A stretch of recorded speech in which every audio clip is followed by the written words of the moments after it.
আমরা ছোট্ট একটু বাধা যদি পাই, ছোট্ট একটু বাধা, যে কোনো একটা প্রবলেম হয়েছে, কোনো একটা ফল্ট হয়েছে, আমি সাথে ছড়ে আসি। রবার্ট ব্রুসের গল্প ক্লাস 3 থেকে পড়াচ্ছে, তাও মানি না। ইলন মাস্কের অ্যাটিটিউড ভিডিও যে 7টা রকেট উড়ে গেছে, 8টা উঠছে, অ্যাটিটিউড ভিডিও শেয়ার দে, বাট মানি কয়জন? মানি তো না। তো নেক্সট থেকে যেটা করবো আমরা লাইফে, যা হবে, ম্যাথ পারতেছি না, আচ্ছা ঠিক আছে, ম্যাথ আমি কম পারি, ম্যাথ আমি কম বুঝি, আচ্ছা তুই একটা ম্যাথ করবি, আমি বইয়ের সব কটা ম্যাথ করে যাবো, এখন আয় তো। তুই একটা ম্যাথ একবার করবি, ম্যাথটা 10 বার করবো, আমি 10 বার করবো, আমি মুখস্থ ম্যাথ করবো, তুই বুঝে করবি। এবার আয় তো। বায়োলজি একদিন পড়ছি হয় না, বায়োলজি 10 দিন পড়বো, বায়োলজি 10 বার শেষ করবো। একবার এক্সাম দিতে হয় নাই, তো 10টা এক্সাম তোর সাথে কমপ্লিট করবে, এরপর তোকে যেদিন কাটাবো সেদিন আমার মনে শান্তি।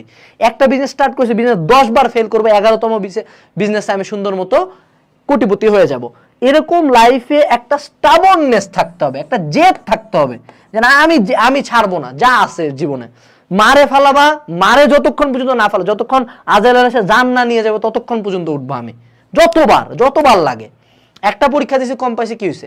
একটা জায়গায় ফেল করছি, কি হয়েছে? একবার পাত্তা দেওয়া না, কি হয়েছে? পাত্তা দিতে হবে, একবার জিততে হবে।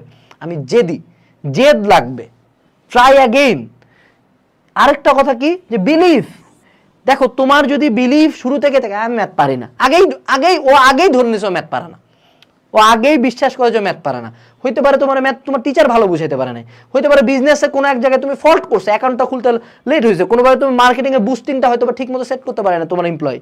বাট তোমার তো একটা বিলিভ থাকতে হবে যে আমি হার্ড ওয়ার্ক করছি, আমি ইনাফ ট্যালেন্টেড, আমি ইনাফ পরিশ্রম করতেছি। At the end of the day I will succeed, at the end of the day this hard work will pay off, at the end of the day আমি উপরে যাব। আমি 2 দিন পর নিজের এইটা বলি, একদিন আমি অনেক উপরে যাব, একদিন অনেক উপরে যাব। এটা মানে বোকাচোদার মতো মানুষের সামনে বলি না, নিজের মনে মনে বলি, ঠিক আছে? কিন্তু কেন বলি? যাতে আমার মাথার মধ্যে এই বিলিফটা, আমার ব্রেন বা আমি যাতে বিলিভ করি যে না আমি একদিন পারবো, একদিন আমার মধ্যে এই বিলিফটা থাকতে হবে। এবং বিলিফের সাথে সাথে যদি আমি বিলিভ করে, আমার মধ্যে কনফিডেন্স আসবে। এবং একবার যদি আমি ছোট্ট একটা সাকসেস পাই, তখন কিন্তু এটা একটা সাইক্লিক্যাল, একটা ভালো একটা সাইকেলের মধ্যে ঢুকে আমি কিন্তু আরো সাকসেস পাইতে থাকবো।